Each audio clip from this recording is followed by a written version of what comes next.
Puerto de Cartago, año 350.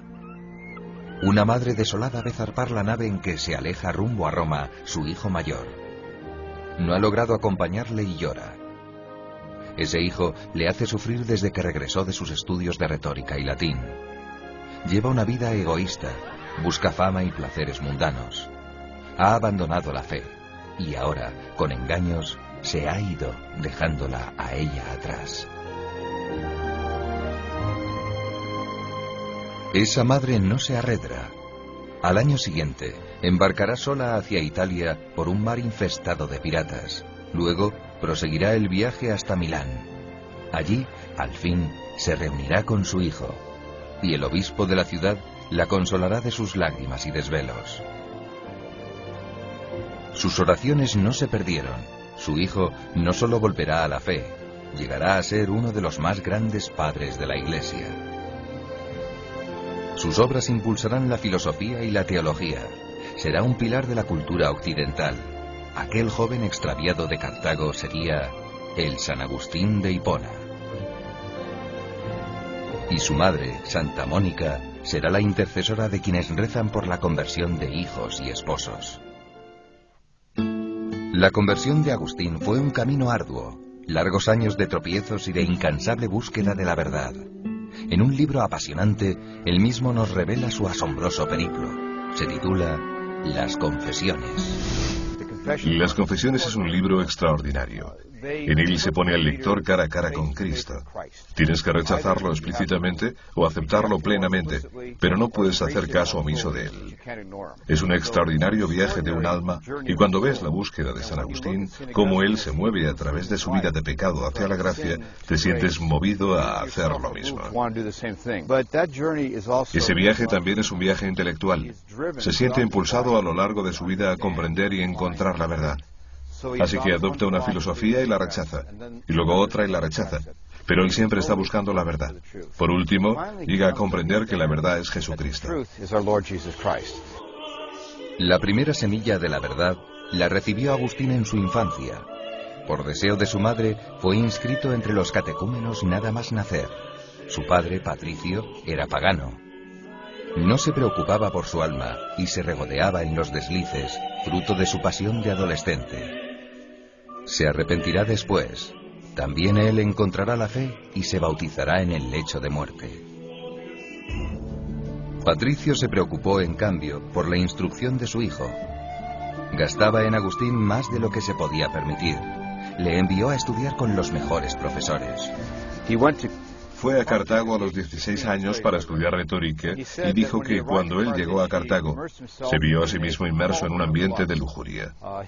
Quería amar y ser amado, y llevaba un tipo de vida disoluta. Esa vida le deja insatisfecho.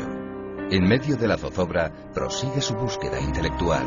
A los 19 años, continúa la carrera que hoy llamaríamos universitaria y encuentra un libro de retórica, que es el Hortensius, que le invita a descubrir y a dedicarse a la filosofía.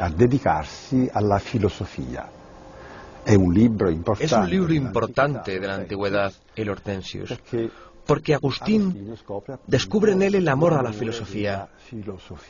Y entonces empieza su recorrido intelectual y también después el moral. Comienza a leer la Biblia, pero sea por la baja calidad de su traducción latina, sea por otros motivos, la rechaza. San Agustín comenzó a estudiar seriamente las Escrituras justo en la época en que estaba leyendo a Cicerón. Comparadas con él, las consideró deficientes. Pensó que no tenían la elocuencia de Cicerón. Él admitió más tarde que no tenía la humildad necesaria para entrar en las Escrituras. Agustín estudió una versión de la Biblia conocida como la Vetus Latina. Eran traducciones hechas para extender el Evangelio en Occidente, donde no se hablaba ni griego ni arameo. El Papa San Dámaso, consciente de su pobreza literaria, encargó una revisión y traducción de la Biblia al latín. Será conocida como la Vulgata y llegará hasta nuestra época como el texto oficial de la Iglesia. Esta ingente labor fue realizada por un hombre genial, San Jerónimo. Podemos verle aquí, con San Agustín. Sus vidas caminaron parejas. También San Jerónimo fue tentado en la adolescencia y fue un ejemplo de fortaleza y templanza, precisamente por dominar su temperamento difícil y fogoso. Ambos comentarán la palabra de Dios, defenderán la fe, refutarán las herejías, exhortarán a los monjes a la perfección y propagarán la fe y la cultura.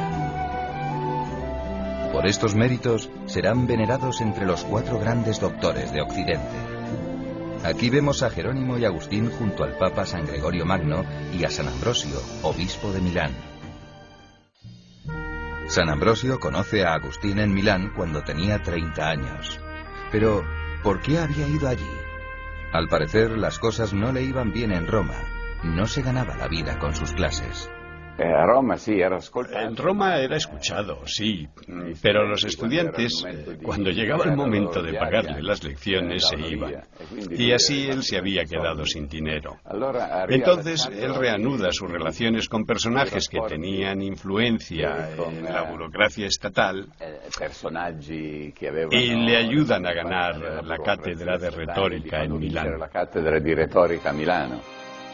En Milán se dice que el obispo Ambrosio contribuyó a devolverle la fe cuando parecía hundirse en el escepticismo. San Ambrosio tuvo sin duda una parte importante en la conversión de San Agustín, pero mayormente involuntaria. Agustín tuvo muy poco trato personal con él. Cuando llegó a Milán, aún no católico, como profesor de retórica fue a saludarle, una visita de cortesía. Ambrosio sabía que él tenía ganas de discutir, de crear polémica. Ambrosio era un hombre concreto y no quería perder tiempo escuchando las preguntas de Agustín para tener que darle respuestas. Le recibe, como dijo, satis episcopalite, es decir, con dignidad episcopal. Lo recibe y después basta. Pero Agustín frecuenta sus predicaciones y de allí nace su deseo de la conversión. Inquieto por hallar la verdad, había bebido en las filosofías de moda, también en la secta maniquea, de la que fue miembro poco activo. Todas le decepcionaron. Llegó a pensar que es imposible alcanzar la verdad. A pesar de ello, se acerca un día a la catedral. La fama de San Ambrosio espolea su curiosidad. Enseguida se siente atraído por su bondad y la vibración de sus sermones. Fue atraído por él, y esto es muy importante, no tanto por su inteligencia y su elocuencia, sino por su bondad personal. Por tanto, él está abierto a lo que San Ambrosio tenía que decir, y a continuación aprendió de Ambrosio que no tenemos que leer solo de modo literal la Escritura. Podemos leerla figurativamente. Eso supuso un gran despertar en San Agustín. Que Agustín, escuchándole sus homilías, llegó a descubrir verdades que antes ni pensaba ni soñaba. Como él dice, advertí que había estado ladrando contra fantasmas. Es decir, sus críticas a la Iglesia Católica respondían a algo inexistente. A un percorso intelectuale. Su recorrido intelectual le conduce de la gramática, de la retórica, a la filosofía, al neoplatonismo, en el cual conoce el significado de un Dios espíritu, de la espiritualidad de la divinidad, y ya después se acerca al cristianismo. Y poi se acosta al cristianesimo. San Agustín fecunda estos hallazgos con las cartas de San Pablo. En ellas descubre algo inusitado. Fe y razón no son dos sendas paralelas y opuestas. Uno solo es el camino para alcanzar la verdad, la razón inteligente. Pero, ¿puede la razón conocer a Dios en toda su inmensidad? Por sí misma nuestra razón es vulnerable al error. Necesita el auxilio de la fe. Agustín comprende al fin el mensaje de Jesús, pero no se anima a bautizarse. ¿Qué le frena? Seguir a Cristo exige sacrificio y le da miedo. De aquella época es su famosa frase: «Dame, Señor, la castidad, pero todavía no». Sumido en un mar de dudas, sale al jardín de su casa, pide ayuda a Dios, rompe en lágrimas y oye una cancioncilla infantil que repite: Toma y lee. Toma y lee. Agustín, atónito, la interpreta como una señal de Dios. Toma el códice de las epístolas y lo abre al azar. El texto le traspasa el alma. Allí tiene lugar su definitiva conversión. Dice lo siguiente: nada de comilonas ni borracheras, nada de lujurias ni desenfrenos, nada de rivalidades ni envidias. Revestíos más bien del Señor Jesucristo y no os preocupéis de la carne para satisfacer sus concupiscencias. Y entonces San Agustín va a decir: no tengo ningún deseo de leer más, y no es necesario hacerlo, ya que en un instante se inundó de confianza mi corazón y todas las tinieblas de la duda se disiparon.